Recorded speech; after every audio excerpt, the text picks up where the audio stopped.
It's a Crypto the Superdog movie. That's the wrong dog with power. This is the power of the dog. Will you be watching? And more importantly, should you?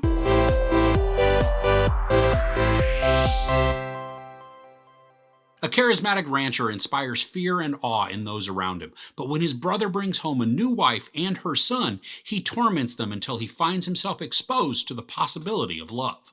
Benedict Cumberbatch, Jesse Plemons, Kirsten Dunst, and Kodi Smit-McPhee star in this western from Jane Campion.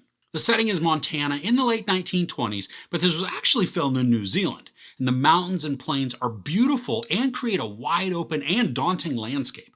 And there's this large sense of freedom that comes from the vast visuals. I loved how most of the scenery was captured. I mean, there were a few scenes here and there that looked more like they were painted backdrops with actors in front of them, but on the whole, it all looked great.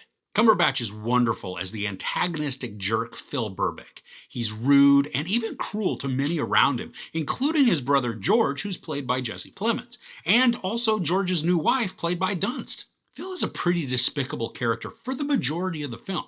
His ranch hands, though, seem to like him, but it's kind of like he's the head idiot bro in a fraternity consisting solely of other idiot bros. So of course they'd look up to him as the alpha idiot.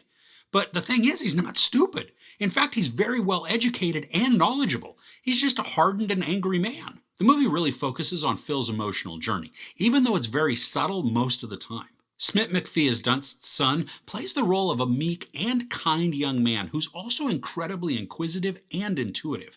And while I find the character sometimes frustrating, Smit-McPhee does an incredible job making his character extremely sympathetic. The dynamics between all of the characters are pretty awkward and even cringy at times. And I don't mean cringy in a bad way, just that the interactions were uncomfortable because they were tense and uneasy. And that air follows through the majority of the narrative.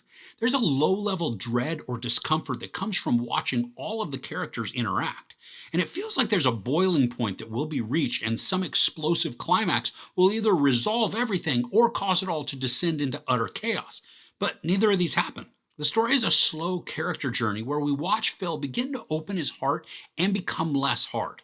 And the progression isn't fast or even large. I mean, the end result is actually pretty subtle, which I think could cause some disappointment when all is said and done. I normally love Plemons, but here his character is sort of flat.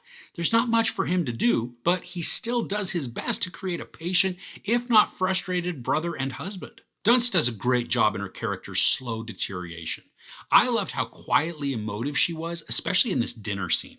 There's a massive transition from when we first meet her to this point, and it's executed well, and that progression isn't even done at this point. I mean, her journey is sad, and she plays it effectively, but I'm not sure the story gives her enough outside of her self-determined direction. And while it's never explicitly stated in the story, I believe obvious clues are there to illustrate hidden feelings that create sadness in Phil's life, which then contribute to his anger and meanness. He's got a hole in his soul, which creates the bite of his personality, and Cumberbatch effectively displays this in a way that is both off-putting and entrancing. Now, as engaging as the characters can be with the performances, the story is a little clunky at points. One technique that is used, which I think works to transition between portions, is how this is broken up into a sort of chapters, with the screen going black and then the Roman numeral of that chapter appearing before resuming action. But within the actual chapters, there are time skips that make the flow feel less than smooth. And it becomes difficult to tell if a few hours have passed or if it's been weeks. And while the context doesn't necessarily become pivotal, when we're looking at a character's growth, it can make their journey seem abrupt. One very obvious example is when Smit-McPhee is learning to ride a horse. His first time out of the corral, he falls off and is told to get back on. And then the very next shot we see of him is him taking the horse out into the mountains and riding fairly confidently. Now, I'm not saying I need to watch him fall off the horse 30 times in some montage, but when we go from the first real ride that ends in disaster to him out in the wilderness by himself, that feels very sudden. There are many other portions that may not be necessarily as dramatic in the discrepancies, but the hasty transitions are noticeable. Now, this being a Western, the pace is expected to be slower and even meandering.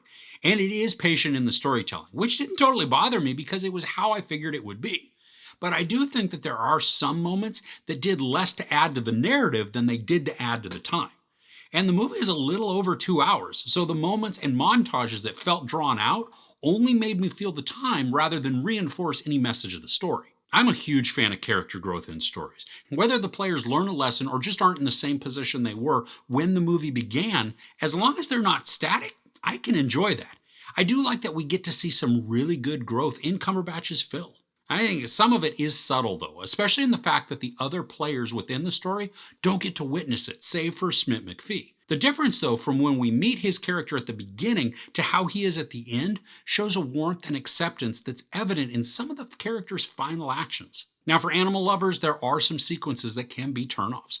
One is totally in line with Phil's character, but he gets angry with a horse and shouts and waves at the horse's face, causing it to appear genuinely afraid. Now, I don't know exactly how they got the horse to react like it did, but I think it could be angering and even shocking to see. There are some other times where we get to see some dead livestock, which I think completely fits in with the story, given the fact that Phil and George are cattle ranchers. So overall, The Power of the Dog is a well-acted Western that patiently tells the story of an angry and hurting man determined to lash out at the world.